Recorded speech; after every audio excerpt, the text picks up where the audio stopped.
Supreme court ने सोमवार को दिल्ली के कथित शराब घोटाले में मुख्यमंत्री अरविंद केजरीवाल की गिरफ्तारी को लेकर दायर याचिका पर ईडी से जवाब मांगा है। कोर्ट ने 24 अप्रैल या उससे पहले ईडी को कहा है कि वो अपना जवाब दाखिल करे। कोर्ट इस मामले पर अब 29 अप्रैल को दोबारा से सुनवाई करेगा।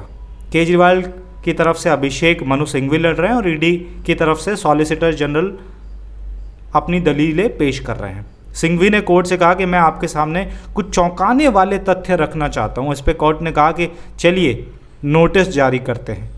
सिंघवी ने कहा कि शुक्रवार को सुनवाई की तारीख दें।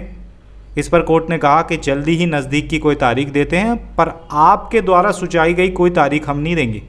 सिंघवी ने कहा कि गिरफ्तारी सिर्फ केजरीवाल को चुनाव प्रचार करने से रोकने के लिए की गई है। इसके बाद कोर्ट ने कहा कि आप बैठे रहिए, इस महीने के आखिरी हफ्ते में हम सुनवाई करेंगे, आप ज़्यादा टेंशन ना लें।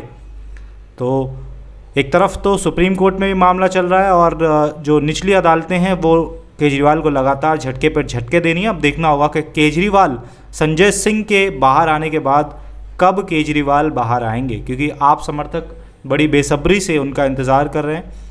दिल्ली के राउज एवेन्यू कोर्ट ने सोमवार को सीएम अरविंद केजरीवाल की न्यायिक हिरासत को 23 अप्रैल तक के लिए बढ़ा दिया है। राउज एवेन्यू कोर्ट से दिल्ली के सीएम अरविंद केजरीवाल को एक और झटका लगा है। राउज एवेन्यू कोर्ट की विशेष जज कावेरी बाजवा ने यह आदेश दिया। कोर्ट ने आगे भी ये बताया और ये निर्देश दिया कि केजरीवाल अभी 23 अप्रैल को भी वीडियो कॉन्फ्रेंस के जरिए उनके सामने पेश हो। लोकसभा चुनाव से पहले केजरीवाल को झटका देते हुए दिल्ली हाईकोर्ट ने उनकी याचिका खारिज कर दी और उन्हें कोई भी राहत देने से इनकार कर दिया। केजरीवाल ने कथित शराब घोटाले से जुड़े मनी लॉन्ड्रिंग मामले में अपनी गिरफ्तारी को चुनौती दी थी। उन्होंने कहा था कि मेरी गिरफ्तारी ही अवैध है, मुझे गिरफ्तार ही नहीं किया जाना चाहिए था।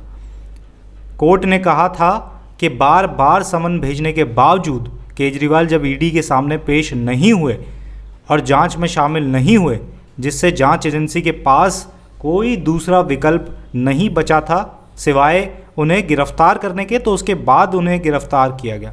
दिल्ली के सीएम की याचिका खारिज करते हुए हाईकोर्ट ने निदेशालय के उस दावे का भी हवाला दिया कि केजरीवाल अपराध की आय को छिपाने और उसका प्रयोग करने में सक्रिय रूप से शामिल थे। दिल्ली की हाईकोर्ट ने यह भी कहा कि आम और ख़ास लोगों के लिए अलग अलग जांच नहीं हो सकती।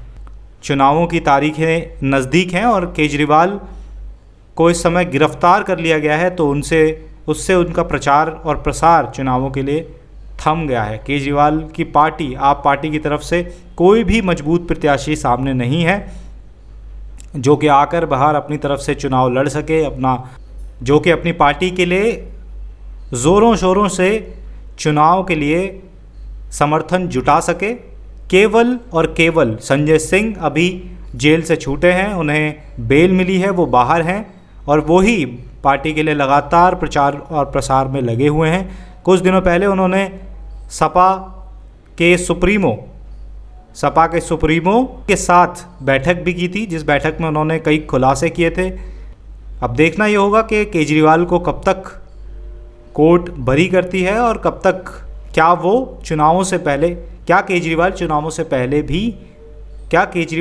से पहले जेल से बाहर निकलकर कोई चुनावी प्रचार कर पाते हैं या नहीं।